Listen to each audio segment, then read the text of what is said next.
खुश आमदीद। आज का हमारा टॉपिक है सोलो टैक्सोनॉमी। ये वीडियो एक दफ़ा हमने पहले भी बनाई थी, मैंने लेक्चर अपलोड किया था, लेकिन उसका चूँकि रेजोल्यूशन का कुछ प्रॉब्लम आ रहा था तो ये दोबारा मैं आज अपलोड कर रहा हूँ। तो सबसे पहले हम देखते हैं कि सोलो टैक्सोनॉमी क्या है। Solo taxonomy, solo stand for structure of observed learning outcome, तालीमी हासिलात की दर्जाबंदी का मुशाहिदा। इसको हम कहते हैं सोलो, कि एक बच्चा जो है उसने कितना कुछ हासिल कर लिया है उसका मुशाहिदा करना, उसके लर्निंग को उसके मुख्तलिफ़ कैटेगरीज़ में डिवाइड करना, लेवल में तकसीम करना, सोलो टैक्सोनॉमी है। ये सोलो टैक्सोनॉमी डिवेल्प की थी बिग्स एंड कॉलिस ने इन 1982। इसमें सोलो जो है उसकी 5 स्टेजेस हैं और हर स्टेज जो है आने वाली स्टेज में कुछ ना कुछ उसका इजाफा होता जाता है। तो हम वो देखते हैं कि इसमें क्या है। पहले हिसाब से जो पहला स्टेज वो है प्री स्ट्रक्चरल स्टेज।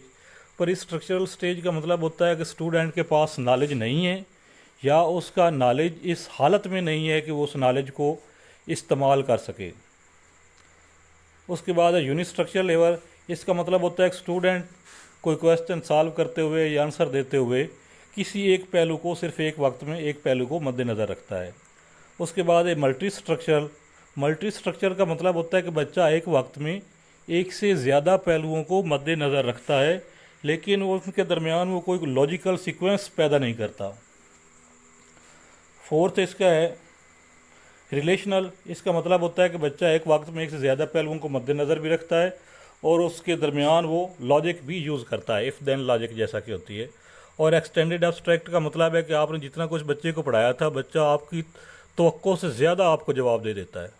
तो इसको हम मुख्तलिफ एग्जाम्पल्स के साथ भी समझने की कोशिश करेंगे।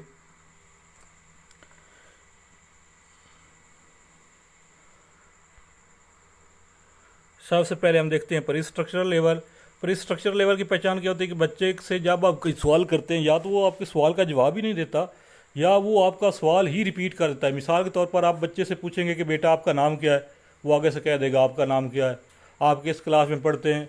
वो या तो जवाब नहीं देगा या गलत जवाब देगा या वो आपका सवाल रिपीट कर देगा। तो इन तीनों सूरतों में हम कहते हैं कि बच्चे का आंसर जो है वो प्री स्ट्रक्चरल लेवल पे है।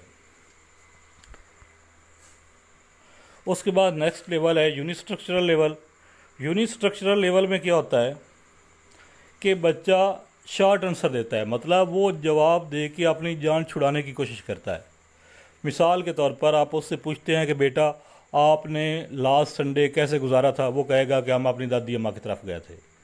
हालांकि उसने बहुत कुछ किया होगा संडे वाले दिन, लेकिन उसने एक मुख्तसर सा जवाब देकर अपनी जान छुड़ाने की कोशिश की है और वो एक वक्त में सिर्फ एक पहलू को मद्देनज़र रख सकता है। ये है यूनिट स्ट्रक्चरल लेवल।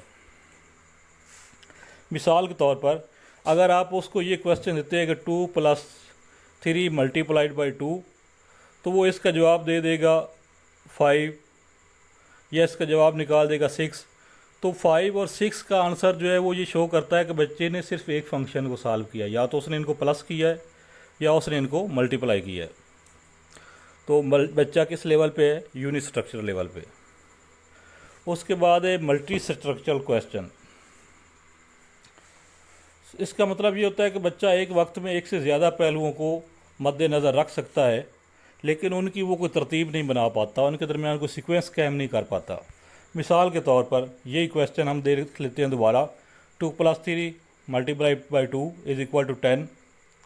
तो अब इसका आंसर तो है वो 8 होना चाहिए था, क्योंकि हम जानते हैं कि बार्ड मास कानून के तहत पहले मल्टीप्लाई हल होता है, उसके बाद प्लस किया जाता है। लेकिन बच्चे ने 3 और 2 को 5 जब प्लस कर लिया, उसको 2 से मल्टीप्लाई कर दिया। इसका मतलब ये है 10 जवाब निकालने का कि बच्चे के अंदर ये सलाहियत है कि वो एक वक्त में एक से ज़्यादा पहलुओं को मद्देनज़र रख सकता है, लेकिन वो उनके दरमियान लॉजिक को नहीं समझ पाया। उसे ये नहीं पता था कि मैंने पहले क्या करना है और बाद में क्या करना है। मिसाल के तौर पर जो पहले मैंने आपको एक एग्जांपल दी है कि आप बच्चे से पूछते हैं कि बेटा आपने लास्ट संडे कहाँ गुजारा था, तो वो आपको जवाब में बताएगा कि हम लास्ट संडे को दादी अम्मा की तरफ गए थे, उससे पहले हम रास्ते में पार्क में भी ठहरे थे और जब हम घर से निकलने लगे थे तो बारिश हो रही थी। तो अब उसने एक वक्त में एक से ज़्यादा पहलुओं को मद्देनज़र तो रखा है, लेकिन वो कोई सीक्वेंस नहीं बना पाया। या एक और मिसाल हम ले लेते हैं कि आप बच्चे से पूछते हैं कि बेटा, इंसान के ऊपर माहौल का असर ज़्यादा होता है उसकी डेवलपमेंट पे, या तवारस का वरासती खसूसियात का असर ज़्यादा होता है? तो बच्चा जो है वो माहौल को भी डिस्कस कर देगा, वरासत को भी, तवारस जो उसकी हेरिटेड खसूसियात होती हैं उनको भी को भी डिस्कस करेगा, लेकिन वो उनके दरमियान कोई लिंक कायम करने में नाकाम रहेगा। उसके बाद नेक्स्ट है रिलेशनल क्वेश्चंस। ये हो गया रिलेशनल क्वेश्चन। रिलेशनल क्वेश्चन के बाद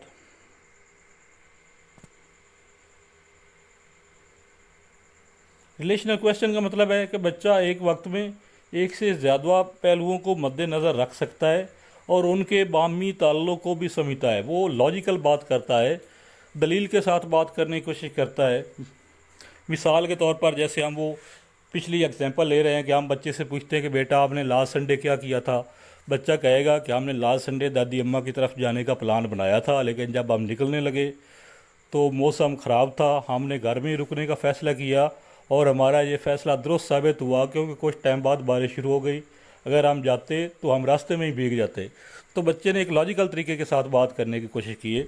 या एक दूसरी मिसाल एग्जांपल जो हमने पीछे भी डिस्कस की है कि माहौल का असर ज़्यादा होता है या तवारस का, तो बच्चा माहौल का असर भी बताएगा, तवारस का असर बताएगा और उनको आपस में रिलेट भी करेगा।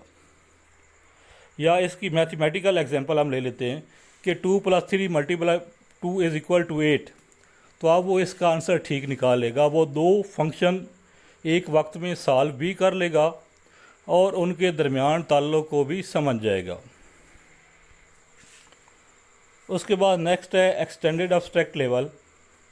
एक्सटेंडेड एब्स्ट्रैक्ट का मतलब होता है कि बच्चे को आपने जो कुछ सिखाया है, बच्चे ने आपको उससे ज़्यादा करके दिखा दिया है। आपने बच्चे को साइकिल चलाना सिखाया है, उसी ने उसी इल्म को बरोए कार लाते हुए आपको ट्रक चला के दिखा दिया है।